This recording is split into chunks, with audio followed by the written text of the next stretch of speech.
Hello बच्चों, welcome to DP class. कैसे हो आप सब? उम्मीद करते हैं आप सब बहुत अच्छे होंगे, पढ़ाई वगैरह बहुत अच्छे से कर रहे होंगे। तो बेटा हम लोग क्लास 12th का फर्स्ट चैप्टर बायोलॉजी का स्टार्ट कर चुके हैं, जिसका नाम है sexual reproduction in flowering plant, जिसकी 2-3 क्लासें पहले हो चुकी हैं। तो प्लीज़ आप उनको रेफर कर लीजिए, उसके बाद फिर आप ये क्लास में आइएगा, आपको चीज़ें ज़्यादा अच्छे से क्लियर होंगी। ठीक है, तो चलिए देर ना करते हुए हम लोग स्टार्ट करते हैं हमारी आज की क्लास। आज का हमारा टॉपिक है बेटा माइक्रोस्पोरोजेनेसिस। तो आप लोग हेडिंग लगाएंगे माइक्रोस्पोरोजेनेसिस।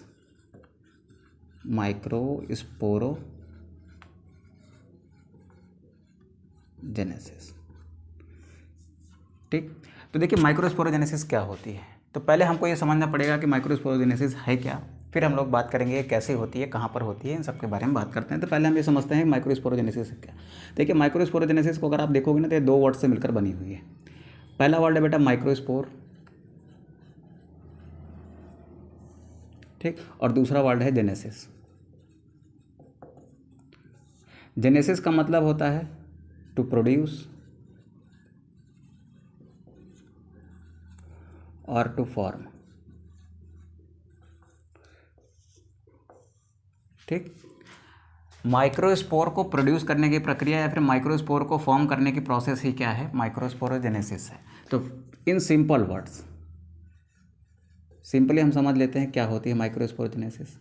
तो in simple word, process of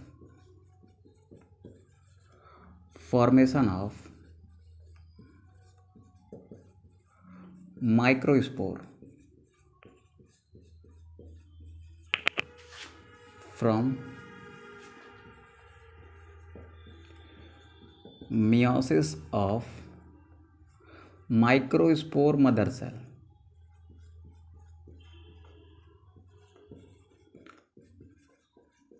Microspore mother cell is called microsporogenesis.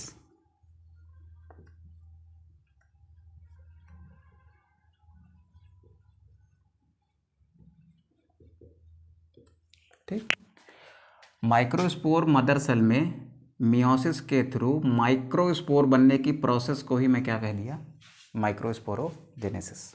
ठीक है, तो यहाँ तक तो क्लियर हो गया है। अब सवाल है कि ये माइक्रोस्पोरोजेनेसिस जो है ये कहाँ पर होती है, तो ये इसका प्लेस क्या है, यानी कहाँ पर ये होती है। तो ये होती है बेटा एंथर में। कहाँ होती है? Anther of स्टेमन। एंथर का स्ट्रक्चर हम लोग लास्ट क्लास में देख चुके हैं, अभी थोड़ा सा फिर से रिवाइज कर लेंगे। तो कहाँ होती है माइक्रोस्पोरोजेनेसिस? एंथर में होती है।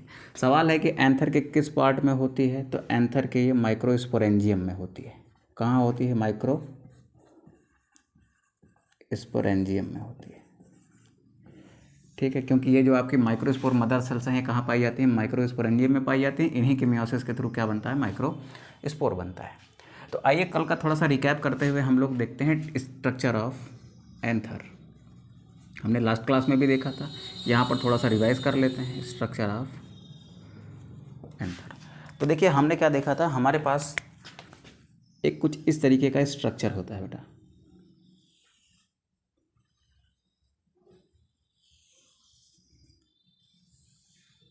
ठीक, इस तरीके के स्ट्रक्चर में यहाँ बीच में कनेक्टिव होता है। ये बीच का पार्ट कौन सा था? ये था हमारा कनेक्टिव। जो सबसे बाहर की लेयर थी उसको मैंने नाम दिया था एपिडर्मिस का। किसका नाम दिया था बच्चों? एपिडर्मिस का। एपिडर्मिस के जस्ट नीचे एक लेयर थी ऐसे,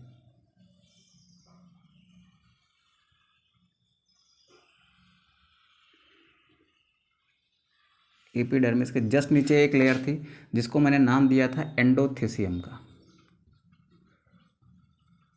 किसका नाम दिया हमने? एंडोथीसियम का। इसके जस्ट नीचे एक और लेयर थी जिसको मैंने नाम दिया था मिडिल लेयर का। क्या थी ये? मिडिल लेयर थी।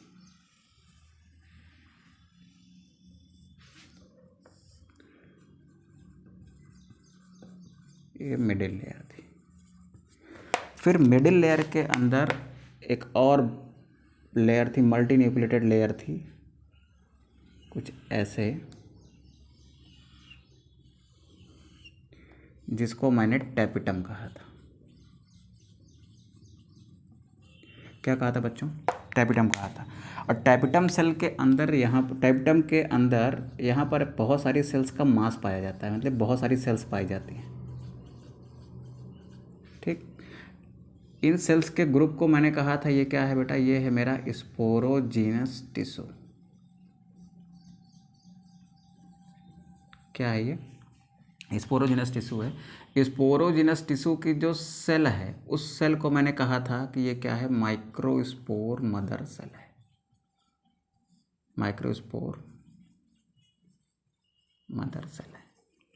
ठीक है, अब जरा आप ध्यान से सुनिएगा। इस इतने स्ट्रक्चर को मैं काटता हूँ, इस इतने स्ट्रक्चर को। ठीक, इसमें बाहर की ओर एपिडर्मिस है, फिर एंडोथीसियम है, मिडिल लेयर है, फिर ये टैपिटम है, उसके बाद ये स्पोरोजीनस टिश्यू है। इसको बेटा मैं यहाँ बाहर बनाता हूँ थोड़ा सा। आप ध्यान से देखिएगा ये आपको कैसा दिखता है। ठीक है, इस इतने पार्ट को मैंने अलग कर लिया है। अब यहाँ से मैं देखूंगा सबसे बाहर क्या दिखेगी मुझे, एपिडर्मिस, फिर आपकी एंडोथीसियम, फिर मिडिल लेयर, फिर टैपिटम, देन स्पोरोजीनस टिश्यू। तो सबसे बाहर मैं यहाँ पर एक ऐसे लेयर बनाता हूँ। देखिए, आप यहाँ से समझने की कोशिश करिएगा, आई होप चीज़ें आसान लगेंगी आपको। यहाँ पर ये इतना पार्ट को ना मैं बाहर बना रहा हूँ यहाँ पर, तो आप प्लीज़ समझने की कोशिश करिएगा। ये जो सबसे बाहर दिखाई दे रहा है बेटा, ये क्या है आपका, ये आपका एपिडर्मिस है। एपिडर्मिस कैसा होता है? एपिडर्मिस प्रोटेक्टिव कवर होता है। इसके सेल्स कैसे होती हैं? प्रोटेक्शन देती हैं। ठीक है, इसके जस्ट नीचे आपको क्या दिख रहा है? रेड कलर का एंडोथीसियम दिख रहा है। तो चलिए, रेड कलर का ये क्या हो गया आपका, एंडोथीसियम हो गया। ठीक, ये रेड कलर की लेयर कौन सी हो गई? ये हो गई मेरी एंडोथीसियम।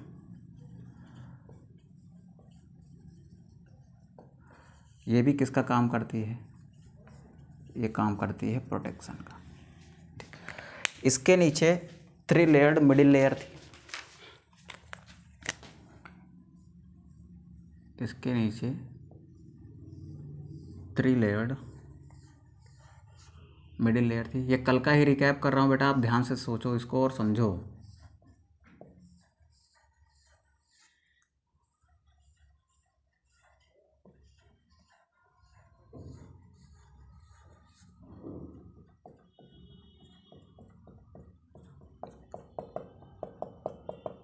ये आपकी सिंगल न्यूक्लिएटेड क्या हो गई, मिडिल लेयर हो गई। मिडिल लेयर के जस्ट अंदर क्या है? देखो, अभी आप कहाँ से चल रहे हो? ब्लैक कलर के आपने बना लिया एपिडर्मिस, उसके नीचे रेड कलर की आपने बना लिया एंडोथीसियम, फिर उसके नीचे आपने ब्लू कलर की क्या बना लिया है, मिडिल लेयर, जो क्या करती है, प्रोटेक्शन भी देती है प्लस नरिशमेंट देती है। नरिशमेंट किसको देती है, बात की बात है, भी देखते हैं। ठीक है, इसके अंदर क्या देखोगे आप, ये रेड कलर की लेयर देख रहे हो जो चारों तरफ है, ये वाली, ये जो रेड कलर की लेयर चारों तरफ है इसको आपने क्या नाम दिया है? इसको नाम दिया है आपने टैपिटम का। तो यहाँ पर एक और ऐसे बड़ी सी परत बना लेते हैं।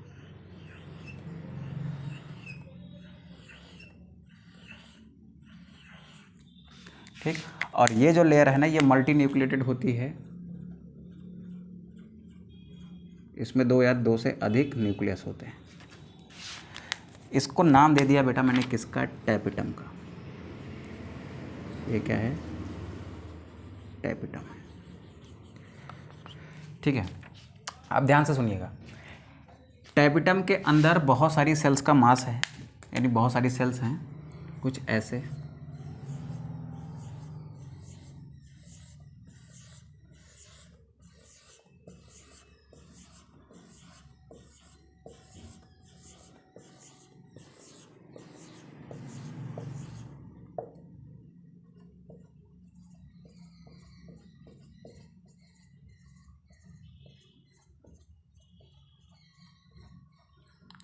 इन सेल्स के ग्रुप को आप कहते हो ये क्या है बेटा, स्पोरोजीनस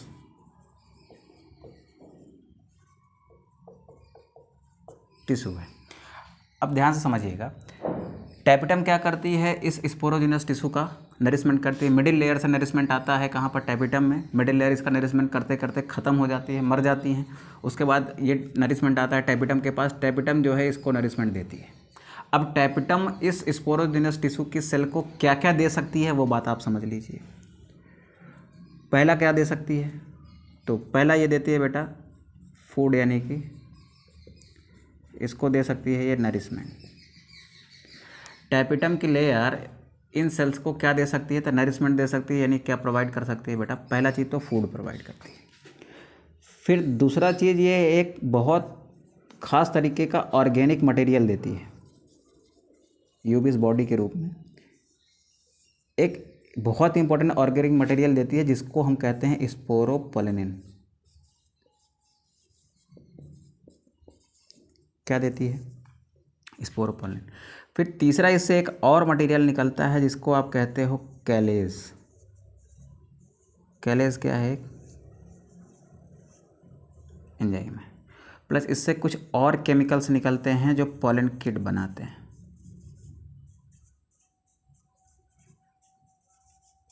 ठीक, तो मेरे लिए अभी क्या ध्यान रखना है मुझे कि इसने फूड दिया, ऑर्गेनिक मटेरियल दिया स्पोरोपोलिन, और थर्ड क्या दिया इसने, कैलोज एंजाइम दिया।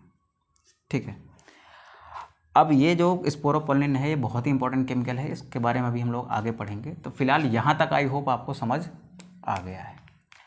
अब यहाँ की जो स्पोरोजिनस टिश्यू की जो सेल है, सेल ऑफ स्पोरोजिनस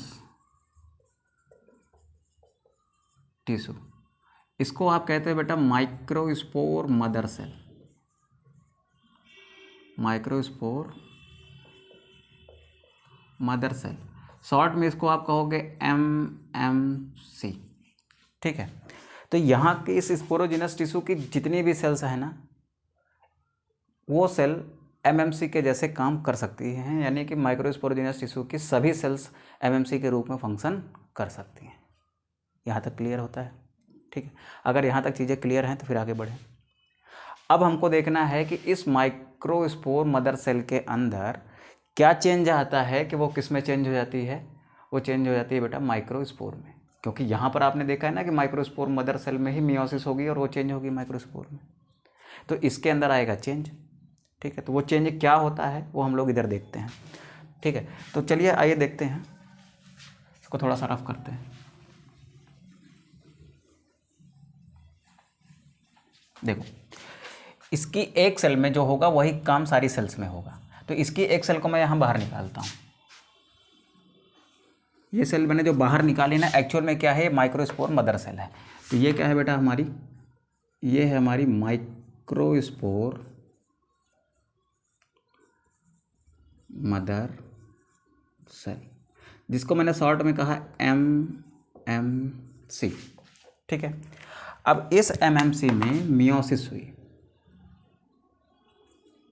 क्या हुई, इसमें हुई मियोसिस। ठीक, मियोसिस होने के बाद इसमें बनती हैं 4 सेल्स।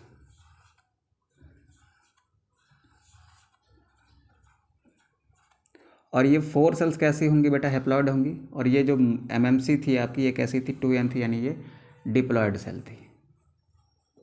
डिप्लॉइड सेल में जब मियोसिस होती है तो वो कैसे सेल्स बनाती है, हैप्लॉइड बनाती है। अब यहाँ पर एक चीज़ ध्यान रखिएगा, ये जो आपके हैप्लॉइड सेल्स का ग्रुप दिख रहा है, इस पूरे ग्रुप को 4 का ग्रुप है, इसलिए इसको हमने क्या कह दिया, टेट्राड कह दिया। ठीक, और इसके अंदर ये जो हैप्लॉइड सेल्स बंद है ना, इस 4 के ग्रुप में ये जो हैप्लॉइड सेल्स बंद हैं अंदर की तरफ, इनको बेटा हम कहते हैं माइक्रोस्पोर। ये क्या है, माइक्रोस्पोर।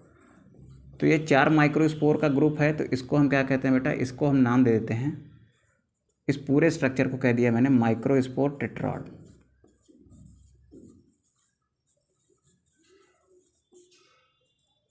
ठीक है, अब ये टेट्राड जो बने हैं ना, ये भी कई तरीके के होते हैं, अभी उसको भी हम लोग देखते हैं। पहले एक चीज़ को ध्यान से समझो आप, माइक्रोस्पोर मदर सेल थी, उसके अंदर मियोसिस हुई, मियोसिस होने के बाद उसने 4 सेल का एक ग्रुप बनाया और उस ग्रुप का नाम रखा हमने टेट्राड। टेट्राड के अंदर क्या होती हैं, छोटी छोटी 4 हैप्लॉइड सेल्स होती हैं, और वो हर हैप्लॉइड सेल क्या है, माइक्रोस्पोर है। यहाँ तक क्लियर है? तो इस माइक्रोस्पोर मदर सेल में मियोसिस के थ्रू हमने क्या बना लिया, माइक्रोस्पोर बना लिया, और इसी प्रोसेस को यहाँ से यहाँ तक की इसी प्रोसेस को हमने क्या नाम दिया है, माइक्रोस्पोरोजेनेसिस का। ठीक है, यहाँ तक क्लियर हो गया आपको। अब ध्यान से सुनिएगा, ये माइक्रोस्पोरोजेनेसिस की प्रोसेस ना थोड़ा सा अलग अलग प्लांट में अलग अलग टाइप की हो सकती है, तो थोड़ा सा हम यहाँ पर इसको और एक्सप्लेन कर देते हैं, थोड़ा समझने की कोशिश करेंगे आप। मेरे पास क्या थी, एक माइक्रोस्पोर मदर सेल थी, इसमें एक मियोसिस तो इस टाइप की हो सकती है, देखो यहाँ पर भी हुई मियोसिस। मियोसिस होने के बाद 4 सेल्स का ग्रुप बनता है बेटा, उन 4 सेल्स का ग्रुप कुछ ऐसे बन सकता है, उन 4 सेल्स का ग्रुप आपका कुछ ऐसे बन गया, जिसमें सामने से आपको क्या दिखाई दे रही हैं, सामने से आपको 4 सेल्स दिखाई दे रही हैं। 4 सेल्स दिखाई दे रही हैं, यानी ये टेट्राड है कि नहीं है, तो आप बोलोगे हाँ सर टेट्राड है। और ऐसा टेट्राड इसमें 4 सेल सामने से दिखाई दे रही हैं ना, ऐसे टेट्राड को कहा जाता है आइसोबाइलेटरल, आइसोबाइलेटरल टेट्राड। ठीक है, दूसरे टाइप की अगर मियोसिस हो रही है इसमें, एक तो ये वाला तरीका अपना सकता है एमएमसी, दूसरा तरीका क्या अपना सकता है, दूसरा तरीका ये अपना सकता है। ठीक है, इसमें भी देखिए आपको 4 सेल का ग्रुप बना हुआ दिख रहा है, इसमें आपको 3 सेल सामने से दिख रही हैं। देखो सामने से ऐसे देख रहे हो तो एक यहाँ पर है, एक यहाँ पर है, एक यहाँ पर है, और एक कहाँ पर है, मेरी साइड में, यानी पीछे की तरफ है। तो टोटल कितनी हो गई, 4 सेल्स हो गई। ठीक, एक साइड में, एक इधर, एक सामने और एक पीछे की तरफ। तो ये भी क्या है बेटा, ये भी एक टेट्राड है, यानी 4 माइक्रोस्पोर का ग्रुप है। और इस तरीके के टेट्राड को क्या कहते हो बेटा आप, इसको आप कहते हो टेट्राहेड्रल टेट्राड। ठीक है, तो एक तरीका बेटा ये हो सकता है, और एक तरीका क्या हो सकता है, ये हो सकता है। ठीक है, अब सवाल ये है कि इस तरीके का अगर माइक्रोस्पोरोजेनेसिस हो रहा है, जिसमें इस तरीके का टेट्राड बन रहा है ना, तो ऐसे माइक्रोस्पोरोजेनेसिस को आप कहते हो,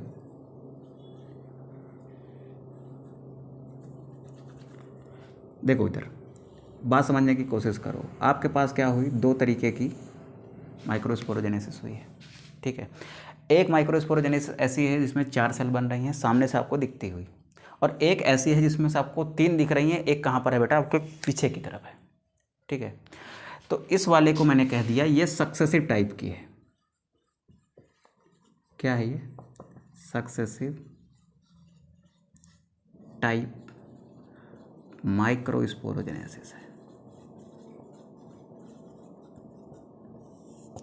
ठीक है, और ऐसी सेल, ऐसा माइक्रोस्पोरोजेनेसिस जो कैसा है, जिसमें 3 सेल सामने बन रही हैं, एक पीछे बन रही है ना, उसको आप कहते हो साइमल्टेनियस टाइप।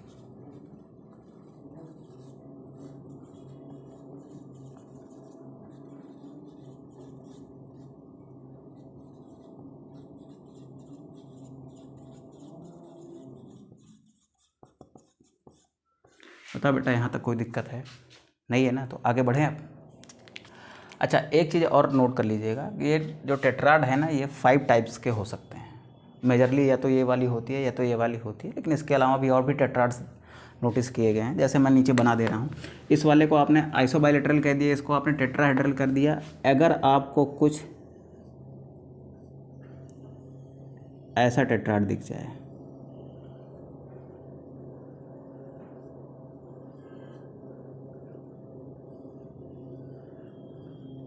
ठीक, तो इसको भी कुछ कहोगे, इसको आप कहते हो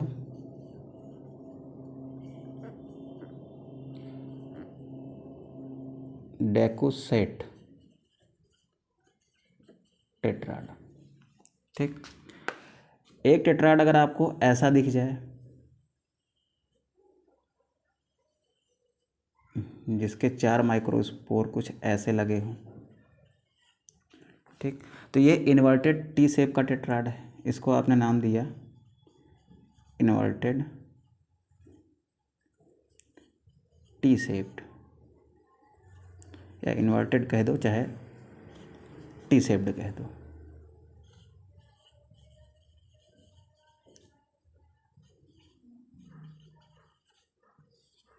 ठीक, इन्वर्टेड है यानी उल्टा है, या फिर टी शेप्ड है, टी शेप का हो ज़्यादा अच्छा लगेगा। अब देखो, एक ऐसा हो सकता है बेटा इसमें सारे के सारे माइक्रोस्पोर एक जैसे हों और ऊपर से नीचे की ओर एक लाइन से लगे हों।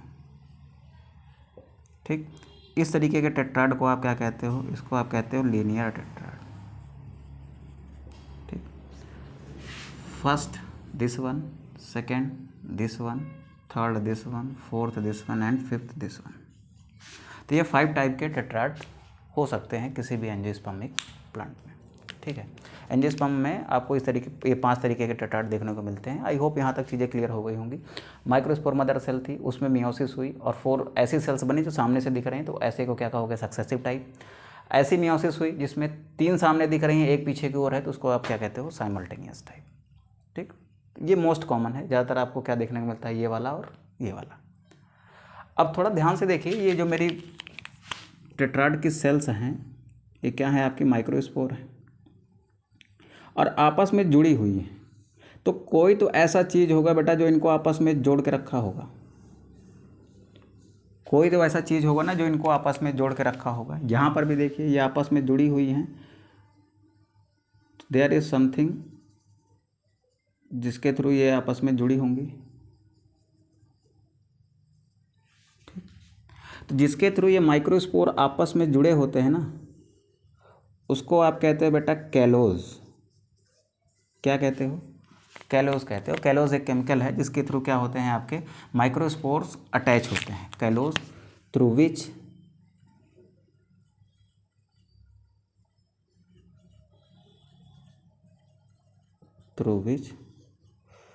Microspores are attached with each other. ठीक, कैलोज क्या है? एक तरीके का केमिकल है जिसके थ्रू क्या होते हैं? माइक्रोस्पोर एक दूसरे से अटैच होते हैं। अब क्या होगा? ध्यान से सुनिए, इसको हम रफ कर दे रहे हैं नीचे क्योंकि इसकी ज़्यादा ज़रूरत तो है नहीं, आपके सिलेबस में इतना सारा कुछ नहीं है। जो आपको सीखना है वो यहाँ पर सीखना है कि हाँ, एक माइक्रोस्पोर मदर सेल थी, उसमें मियोसिस हुई, 4 माइक्रोस्पोर बने, बस दैट्स ऑल। ठीक है, अब यहाँ से हम लोग आगे बढ़ते हैं कि यहाँ से क्या होगा।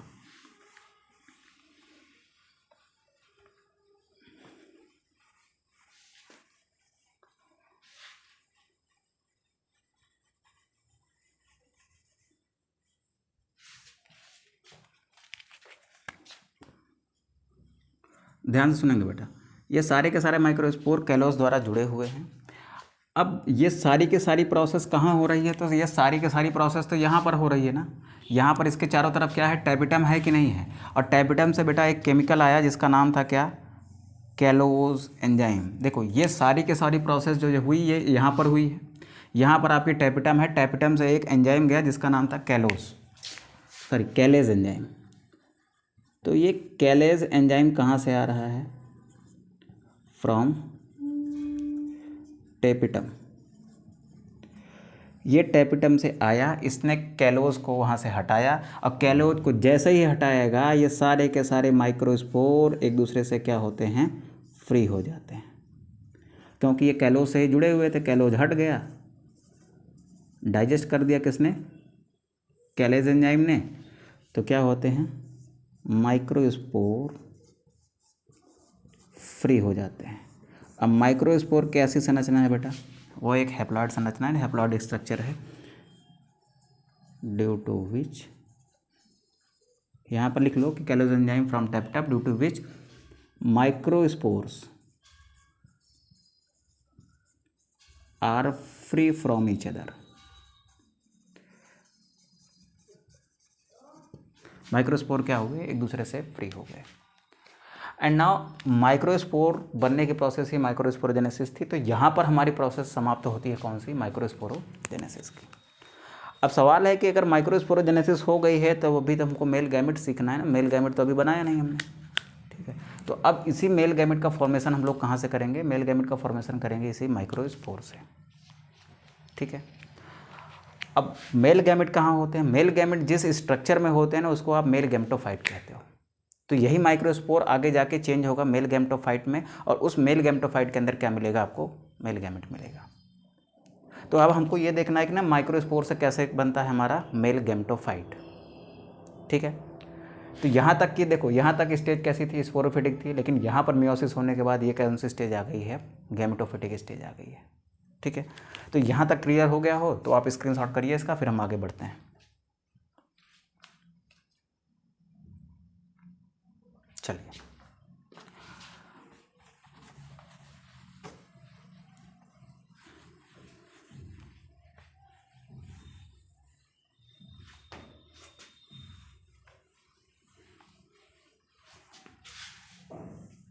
देखिए अब हम लोग ये देखने वाले हैं कि इस माइक्रोस्पोर से, जो माइक्रोस्पोर मेरा बना है कहाँ पर, इस माइक्रोस्पोरेंजियम के अंदर जो माइक्रोस्पोर बना है, यानी यहाँ पर जो माइक्रोस्पोर बना है, उस माइक्रोस्पोर से कैसे मेरे मेल गैमेट फॉर्म होते हैं, या फिर कैसे मेरा मेल गैमेटोफाइट फॉर्म होता है। तो आप हेडिंग लगाइए आप, फॉर्मेशन ऑफ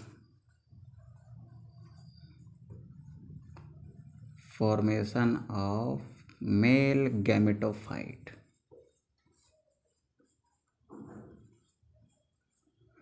ठीक, और जो मेरा मेल गैमेटोफाइट है ना, उसी को मैंने एक नाम दिया पोलन ग्रेन का। किसका नाम दिया बेटा, पोलन ग्रेन का।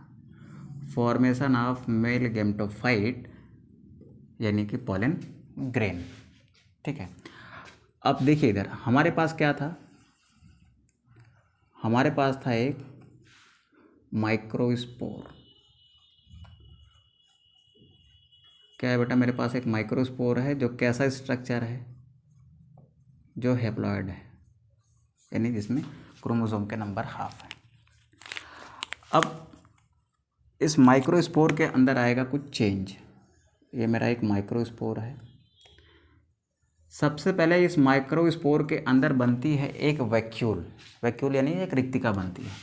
तो यहाँ पर सबसे पहले क्या होगा, फॉर्मेशन ऑफ वैक्यूल। ठीक, अब अगर वैक्यूल मतलब एक खाली जगह बन जाएगी बीच में, तो ये जो आपका न्यूक्लियस है जो अभी सेंटर पार्ट में था, ये कहाँ चला जाएगा, एक किनारे की तरफ हो जाएगा। तो वैक्यूल कहाँ होती है बेटा, वैक्यूल बनती है सेंट्रल पार्ट में।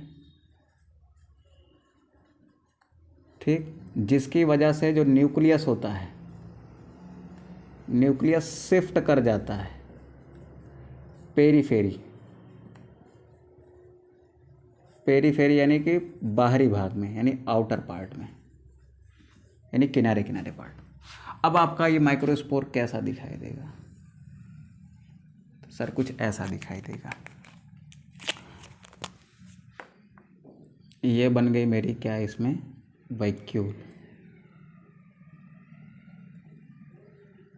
ये बन गई वैक्यूल। अब मेरा जो न्यूक्लियस था, वो न्यूक्लियस शिफ्ट होके किनारे पहुंच गया यहाँ पर।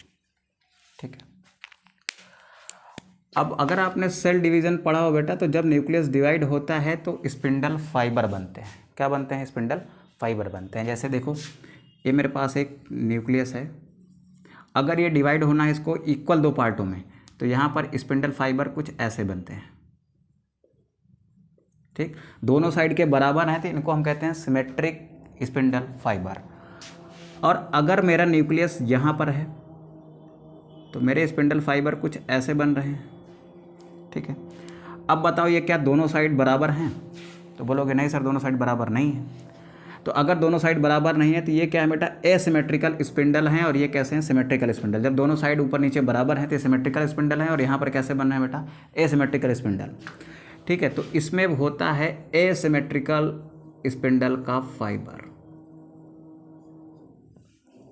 एसिमेट्रिकल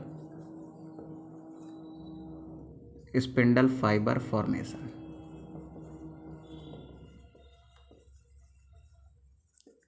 क्या हो गया, एसिमेट्रिकल स्पिंडल फाइबर का फॉर्मेशन हो गया। तो अब मेरा ये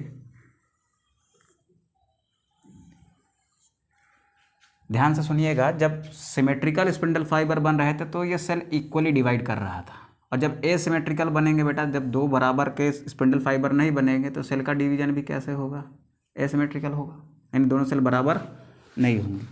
तो एसिमेट्रिकल स्पिंडल फाइबर के फॉर्मेशन के कारण यहाँ पर डिवीज़न कैसा होता है, यहाँ पर होता है बेटा अनइक्वल डिवीज़न। कैसा डिवीज़न? Unequal division. ठीक, अनइक्वल डिवीज़न होने की वजह से क्या हुआ, देखो बीच में आपकी ये वैक्यूल हो गई है। ठीक है, चलो इसको ब्लू कलर से ही बना लेते हैं ताकि आपको क्लियर रहे। ये हो गई बेटा आपकी वैक्यूल। ठीक,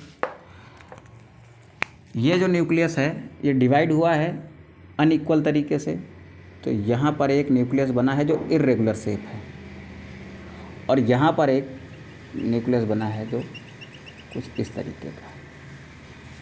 ठीक, कितने सेल बनते हुए दिख रही हैं? 2। अब ये जो न्यूक्लियस है ना, इसको हम ऐसे पैक कर देते हैं, ये कुछ इस तरीके का हो गया। ठीक है, अब यहाँ पर सेल है अगर, तो इसके अंदर बेटा साइटोप्लाज्म रहा होगा कि नहीं रहा होगा? सर रहा होगा।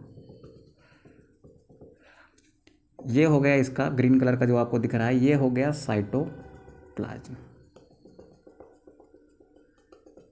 ठीक है, ये क्या है बेटा? इर्रेगुलर न्यूक्लियस है।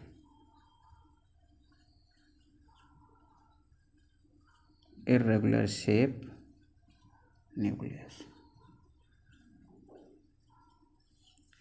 ठीक है, अब ये क्या है आपकी? ये आपकी स्पिंडल शेप सेल है।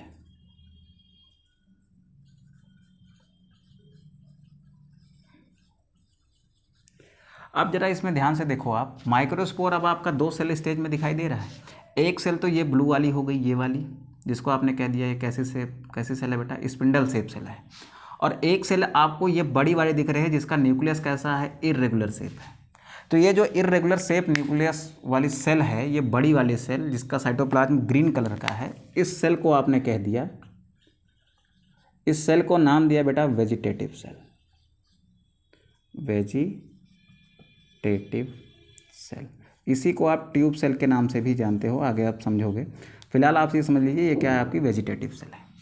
वेजिटेटिव सेल कैसे होती है? बड़ी होती है कि छोटी होती है? तो सर ये बड़ी होती है, लार्ज होती है। न्यूक्लियस कैसा? Irregular shape. अब ये आपको स्पिंडल शेप जो सेल दिख रही है ना, इस सेल को नाम दिया बेटा जेनरेटिव सेल का। क्या नाम दिया? जनरेटिव सेल का। अब ये जनरेटिव सेल का जो साइटोप्लाज्म है भाई, सेल है तो साइटोप्लाज्म होगा कि नहीं होगा? इसका भी क्या है? कुछ साइटोप्लाज्म है। तो इसका साइटोप्लाज्म क्या है? डेंस है। डेंस का मतलब होता है बेटा गाढ़ा है।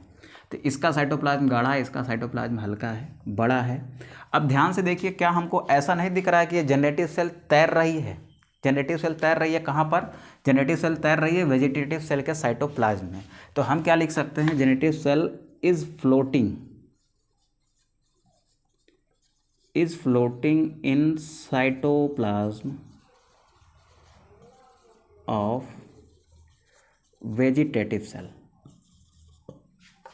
ठीक है, अब ये जो आपकी सेल दिख रही है आपको, ये हो गई वेजिटेटिव सेल बड़ी वाली, और ये हो गई आपकी जनरेटिव सेल। जनरेटिव सेल तैरती हुई दिख रही है कहाँ? वेजिटेटिव सेल में। अभी आपका ये माइक्रोस्पोर जो है ये कितने स्टेज में हो गया? 2 सेल स्टेज में है कि नहीं है? एक सेल आपकी वेजिटेटिव सेल है, दूसरी सेल आपकी जनरेटिव सेल है। तो ये क्या हो रहा है? 2 सेल स्टेज में। अच्छा, ये सारी प्रोसेस कहाँ हो रही है बेटा? इसके अंदर हो रही है, इसके अंदर ही तो हो रही है ना। यानी अभी इसके अंदर क्या बना है? 2 सेल स्टेज का एक पॉलन ग्रेन बना है। ठीक है, इसको अभी हम कहेंगे पॉलन ग्रेन। अभी थोड़ा सा इसमें कुछ और चेंज ले आएंगे, उसके बाद कहेंगे पॉलन ग्रेन। चलो अच्छा, चेंज ले ही आ लेते हैं। यहाँ तक अगर आपको क्लियर हो गया हो तो आगे बढ़ें बेटा। फिर हम देखो अब इसके अंदर और क्या चेंजेस आएंगे, तो ध्यान से सुनेंगे। यहाँ से क्या निकला है बेटा? यहाँ से निकला है स्पोरोपोलिन। क्या निकला है? स्पोरोपोलिन। अब देखो, ये हो गया मेरा एक लेयर। इस लेयर को मैंने नाम दिया बेटा, ये मेरी प्लाज्मा मेम्ब्रेन है, ब्लैक कलर की। क्या है? मेरी प्लाज्मा मेम्ब्रेन है, किसकी? वेजिटेटिव सेल की। इसके अंदर एक वैक्यूल बनी हुई है ऐसे। हाँ सर, बनी हुई है। इसके अंदर क्या है बेटा? एक इर्रेगुलर शेप का न्यूक्लियस है, जिसको आप वेजिटेटिव न्यूक्लियस कहते हो। ठीक है सर। इसके अंदर एक ऐसे स्पिंडल शेप सेल है, जिसको आप जनरेटिव सेल कह रहे हो। वो क्या हो रही है बेटा, तैर रही है किसके, वेजिटेटिव सेल के साइटोप्लाज्म में। यही था। अब इसके बाहर होता है एक वॉल का फॉर्मेशन जिसको आप कहते हो सेल वॉल। क्या आ गई बेटा, ये रेड कलर के इसके चारों तरफ क्या आ गई है, सेल वॉल आ गई है। तो सबसे अंदर ब्लैक कलर की प्लाज्मा मेम्ब्रेन है, फिर उसके जस्ट बाहर क्या है, सेल वॉल है। ठीक है, अब ध्यान से सुनिए, ये सारा कुछ मॉडिफिकेशन कहाँ आ रहा है, स्पोरेंजियम के अंदर आ रहा है, यानी यहाँ पर हो रहा है। ठीक है, अब यहाँ से जो टेपिटम की लेयर है, इस टेपिटम की लेयर से एक हार्ड ऑर्गेनिक मटेरियल निकलता है जिसको आप क्या कहते हो, स्पोरोपोलिन। वो स्पोरोपोलिन क्या करता है, इसी सेल वॉल के ऊपर जाके डिपॉजिट हो जाता है। तो यहाँ पर आके क्या हुआ है, ऐसे देखो, यहाँ पर आके क्या डिपॉजिट हो गया है, ग्रीन कलर का, ये ग्रीन कलर का जो मटेरियल आपको दिख रहा है, ये क्या है बेटा, स्पोरोपोलिन है। क्या है ये, स्पोरोपोलिन। अब स्पोरोपोलिन ने जो स्ट्रक्चर बनाया बाहर की ओर, उसको मैंने नाम दिया एक्साइन का। किसका नाम दिया, एक्साइन का। एक्साइन किसका बना हुआ है, तो ये सबसे हार्ड ऑर्गेनिक मटेरियल स्पोरोपोलिन का बना होता है। एक्साइन किसकी बनी है, तो ये बनी है मोस्ट रेजिस्टेंट, को थोड़ा सा रफ कर लेते हैं, मोस्ट रेजिस्टेंट ऑर्गेनिक मटेरियल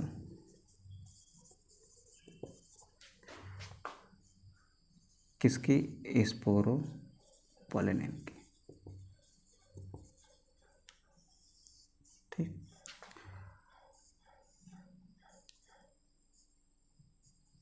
इसी स्पोरोपोलिन के कारण पोलिन ग्रेन खराब नहीं होता है, यानी इसको आप फॉसिल के रूप में आप इसको यूज़ कर सकते हो। तो it can be preserve as fossil, it can be preserved as fossil due to sporopollenin. Sporopollenin के कारण इसको कैसे प्रिजर्व कर सकते हो, फॉसिल के कारण, फॉसिल के रूप में। कैसे, चाहे जितना तगड़ा एसिड ले लीजिए, चाहे जितना तगड़ा अल्कली ले लीजिए, यानी बेस ले लीजिए, और चाहे जितना खतरनाक आप एंजाइम उठा लाइए, लेकिन स्पोरोपोलिन का डिग्रेडेशन नहीं हो सकता, क्योंकि अभी तक नेचर में कोई एक ऐसा एंजाइम नोन नहीं है, यानी नहीं पाया गया है जो इस स्पोरोपोलिन का डाइजेशन कर सके या फिर इसको हटा सके। ठीक है, दैट्स वाई स्पोरोपोलिन क्या है, एक बहुत हार्ड प्रोटेक्टिव लेयर होती है ओवर पोलन ग्रेन।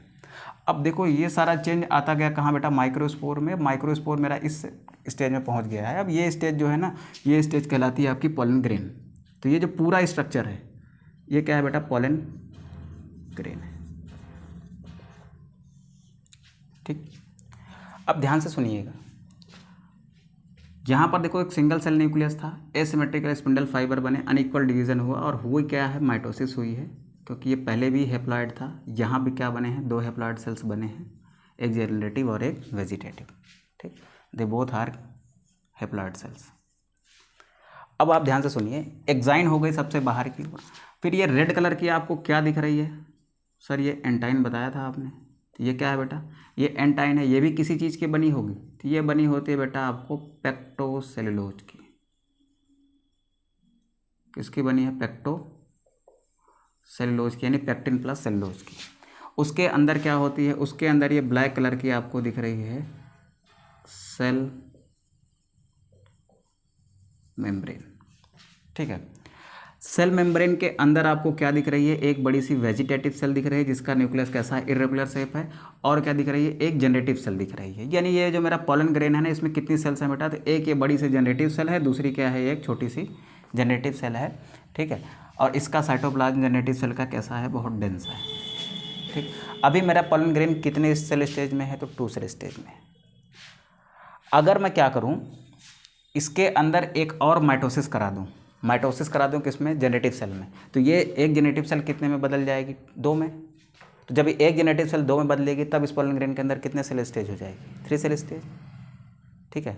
तो 60% एंजियोस्पर्म में ऐसा होता है कि पॉलन ग्रेन जो यहाँ पर ये सारी चीज़ें कहाँ घटित हो रही है, यहाँ पर ना, जब ये इससे बाहर आता है पॉलन ग्रेन ना, तो वो 3 सेल स्टेज में बाहर आता है।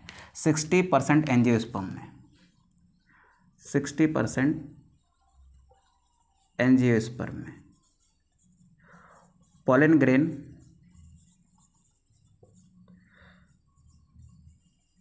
comes out in 3 cell stage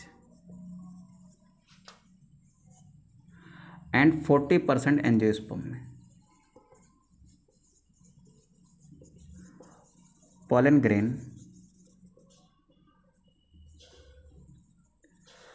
comes out in 2 cell stage। ठीक है।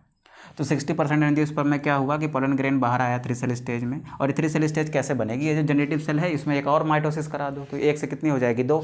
तो जब इसके अंदर 2 जनरेटिव सेल्स हो जाएंगी, इसके अंदर एक और माइटोसिस कराऊंगा मैं, तो देखो इसके अंदर एक और माइटोसिस हो जाएगी, तो यहाँ पर इसी तरीके की एक और बन जाएगी। तो कितनी सेल हो जाएंगी, एक ये दूसरी वाली जो इससे बनी हुई है और ये बड़ी वाली 3। तो कितनी सेल का स्टेज का हो जाएगा बेटा, ये 3 सेल स्टेज का पॉलन ग्रेन हो जाएगा।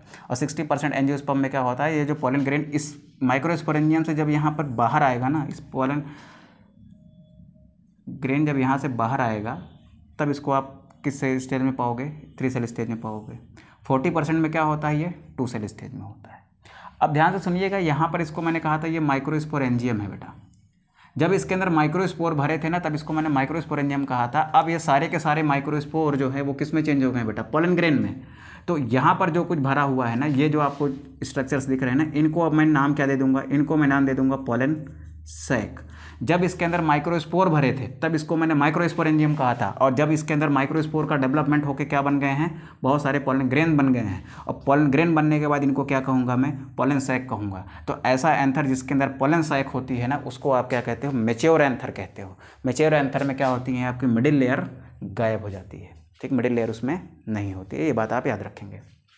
ठीक है।